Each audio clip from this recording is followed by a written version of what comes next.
Hello everybody and welcome to another video. Today's video will be a yapping session about the new TOA reset that occurred at the late 3.5 update. I have some thoughts that I would like to share and some feedback I would like to give for every single difficult fight, meaning that I will be mostly focusing on the middle tower of the TOA. Let's start this up from the claims that I heard around about this reset that got me extra excited before heading in. I heard that this reset actually was more doable and more viable than previous resets of the TOA. I found that this wasn't particularly true. It is kinda true for the 4th floor, but it didn't find it to be true for any other floor. Also, note that the previous TOA reset was also a semi-good one too.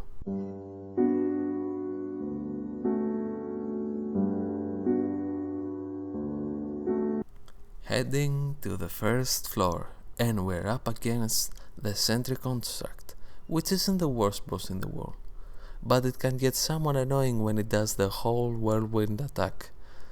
The issue now that this boss has are as listed. Firstly, the nodes are kinda trash. 25% crit damage and some fusion burst damage, which at the moment only Ameth can use. The thing is that Ameth doesn't really need any help though.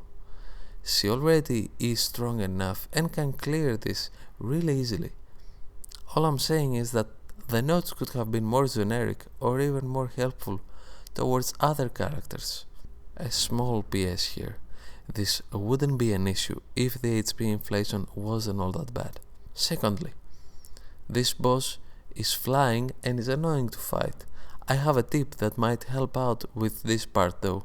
The moment the parry window becomes visible and the circle is close to closing, you can switch in another character, and if the character has a good attack animation with good impact frames, that usually does the trick and it gets the boss parried. Thirdly, I don't see many teams being able to clear this boss, at least from my testing. And that is an issue because I found out that to clear this boss you need a relatively new main damage DPS, a dedicated sub DPS, and a semi good support. That was the case, at least for me. And note that I don't have any units weapons. An example that I have is Augusta.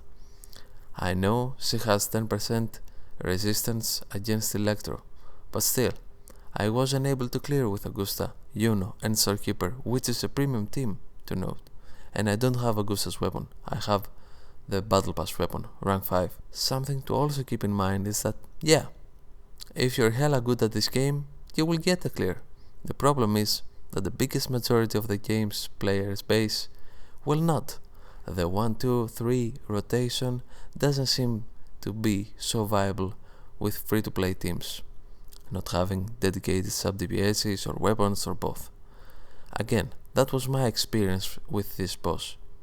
All in all, the previous reset was much easier to clear, and this floor is harder to clear than the previous TOA reset.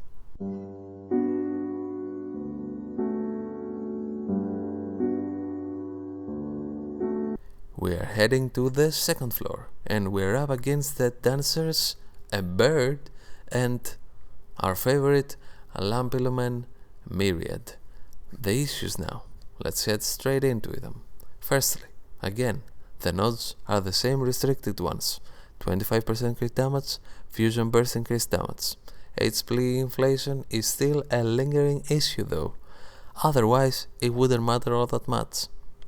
Secondly, the dancers spawn so far one from the other. They're really difficult to gather up, some units will struggle a lot with this one. Thirdly, a Lampilumen Myriad has a lot of HP, and on top of that, it has these uninterruptible moments that are really annoying. All in all, this floor isn't the worst thing in the world.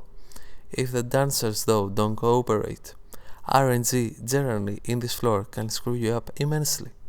The dancers and Lampilumen Myriad can be extremely annoying and can break your run really easily just by having bad RNG.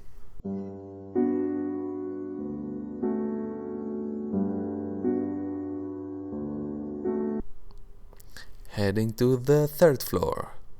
My favorite floor. This floor is definitely the worst floor from any TOA resets that I personally can recall. In all honesty, by far. And I will explain my train of thoughts. Let's start with the basics. Firstly, the nodes are 50% all attribute resistance to the mobs, but if you inflict a negative status or a tune shifting, tunability rip, this node gets removed. Can be easily bypassed with bullying, our goat. The other part of the node is, enemies have 50% increased damage taken, inflicting tune strain shifting increases total damage by 50%, inflicting Havoc Bane increases total damage by 30%, and enemies take 60% more negative status damage. Secondly, the big issue with this floor and why it is so bad is the mob selection, specifically the moths. If you don't have a character that might instantly kill them or that can't be interrupted, then you're gonna have a great time. If not, prepare yourself for endless amounts of hags from the moths. They're really friendly. They're grabbing you left and right the whole time, and they're spawning really far one from another, and they don't get grouped that easily. Do I need to say more? They are truly an awful experience and a terrible fight. All in all though, if you can somehow get past the moths, the floor isn't all that bad. But the moths are such a bad experience that alone can make this floor hellish.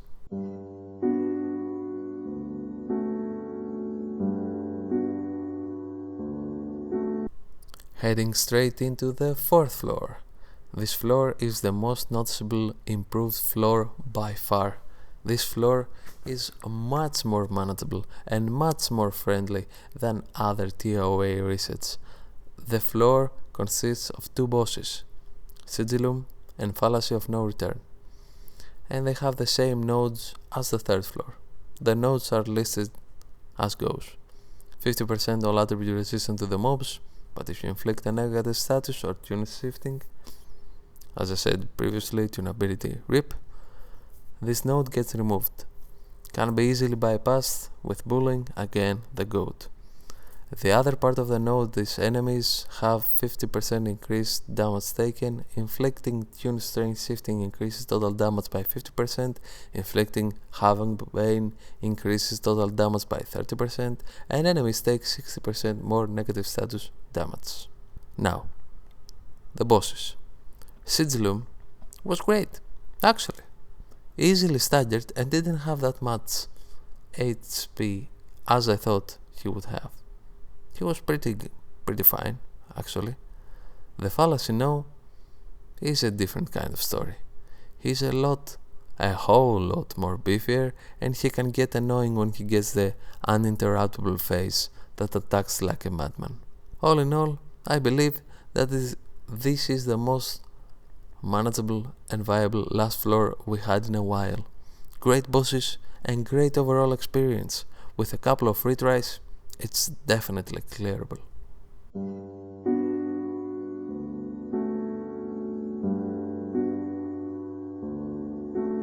With all that being said about the floors, these were my detailed thoughts about every floor in the middle tower. The main takeaway I have is this: the first two floors are the most difficult floors in the TOA, and that's been a pattern for a while now, except for the previous reset of the TOA.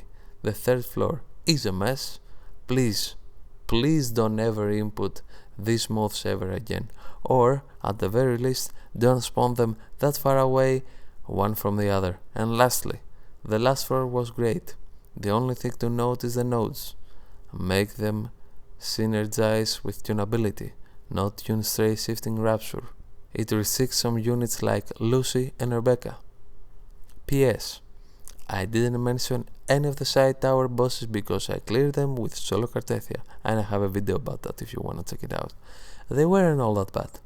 They were pretty fine. Or that's how it seemed to me. That pretty much concludes everything I wanted to say about this one. So, if you enjoyed the video, consider pressing a like, a subscribe, and maybe even comment down below your thoughts about this one. Hope you have a wonderful day. Cheers!